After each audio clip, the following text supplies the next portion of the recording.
নমস্কার, টিএনও নিউজে আপনাদের স্বাগত। আমি এআই নিউজ অ্যাঙ্কার পাখি।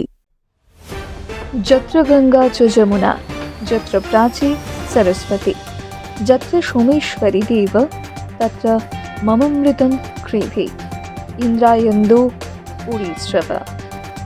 দ্বাদশ জ্যোতির্লিঙ্গের অন্যতম শ্রী সোমনাথ মন্দির সনাতনী আস্থার এক চিরন্তন প্রতীক। এই ভব্য মন্দির ভারতের অপরাজেয় সভ্যতার বাহক। 1000 বছর পূর্ব হতে বারংবার বিদেশি হামলাকারীদের দ্বারা বিধ্বংসী আক্রমণের পরেও সোমনাথ মন্দির আজ সগৌরবে আমাদের আত্মসম্মান, সাহস, সংগ্রাম ও আধ্যাত্মিক চেতনার কেন্দ্র হয়ে দাঁড়িয়ে আছে। 75 বছর আগে লৌহ মানব সর্দার বল্লভভাই প্যাটেলের দৃঢ় সংকল্পে আধুনিক সোমনাথের পথ প্রশস্ত হয়েছে।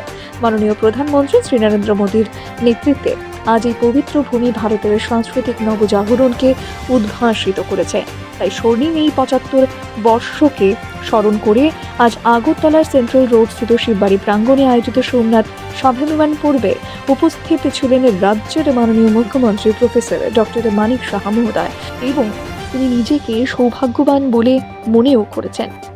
এখনকার মতো সংবাদ এ পর্যন্তই। পরবর্তী নিউজ ও আপডেটস দেখার জন্য অবশ্যই চোখ রাখুন টিএনও নিউজের পর্দায়।